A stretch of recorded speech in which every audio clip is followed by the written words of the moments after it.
What's going on, you guys? It's your boy the DMD, and I just wanted to bring you guys my updated Sky Striker deck profile for October of 2021.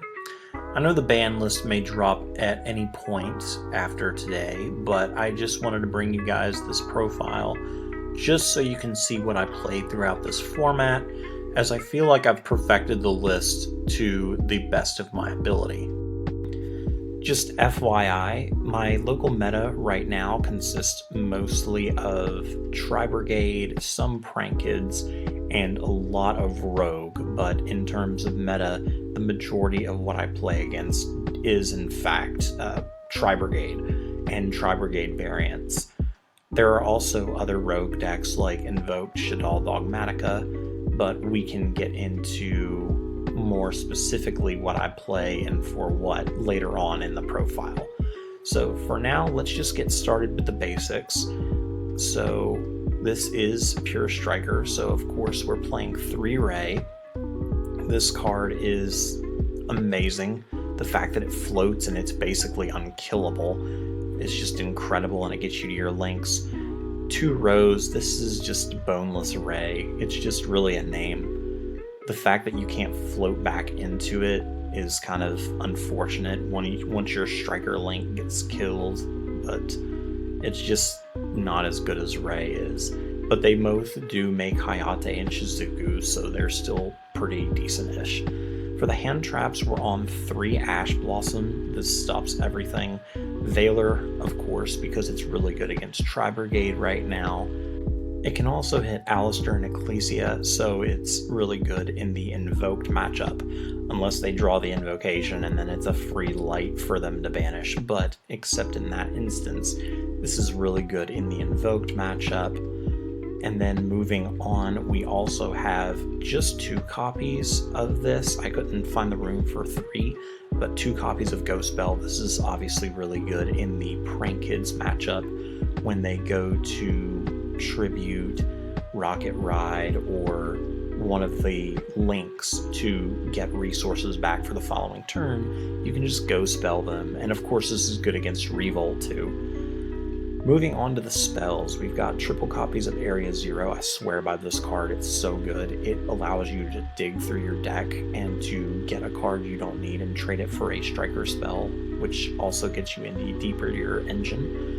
So obviously, I do play the 3. I think 3 is correct. I've really enjoyed playing 3 of this card. The 1 copy of Multi-Roll, this card's really, really busted.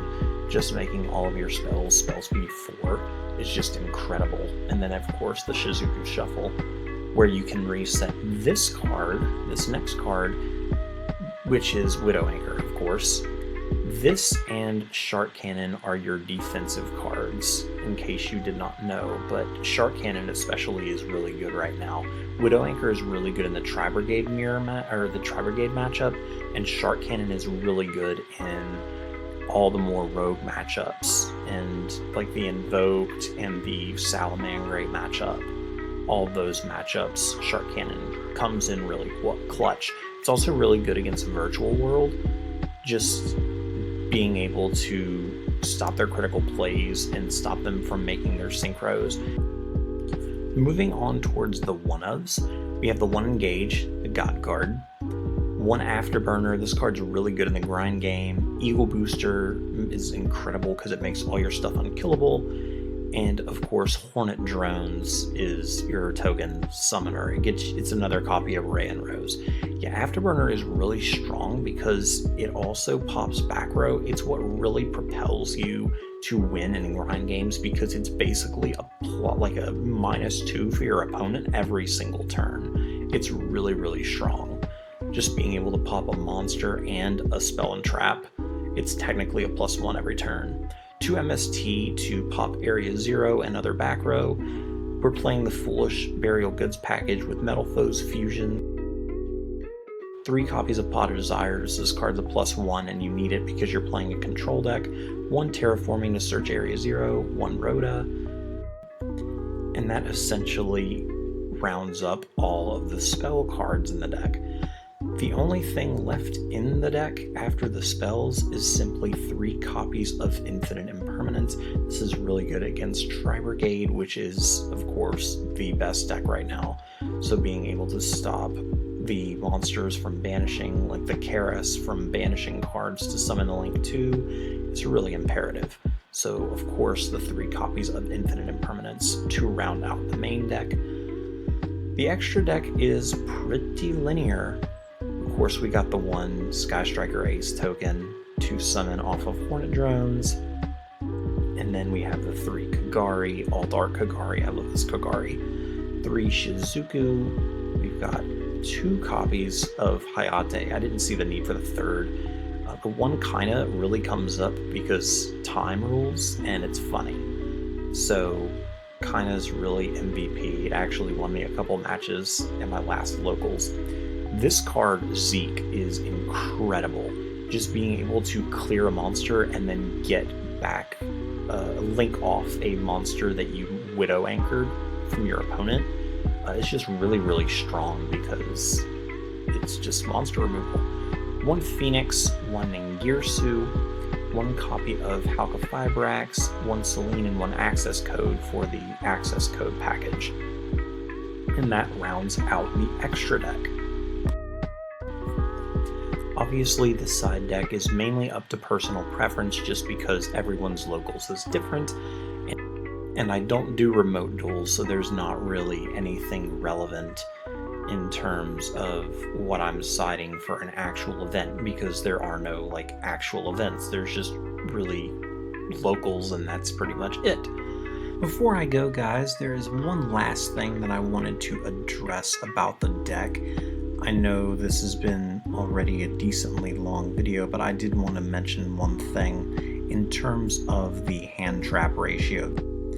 As we've discussed before on this channel, if you play a deck with approximately 11 hand traps, which is how many I was initially running in the zoo, you have roughly an 85% chance of opening with at least 1. So, and that's going second.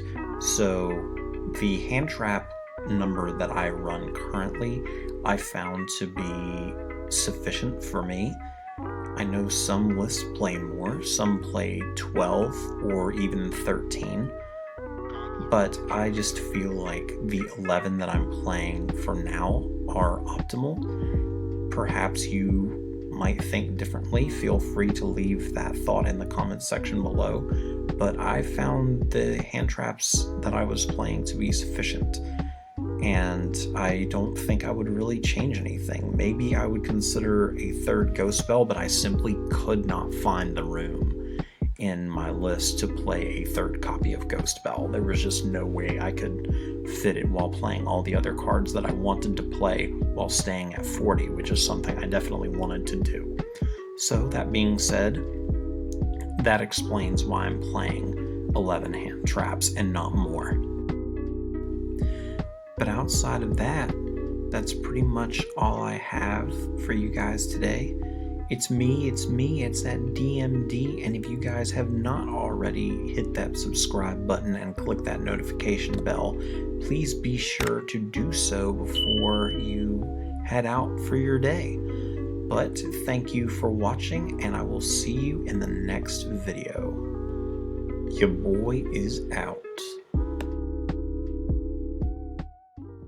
You're my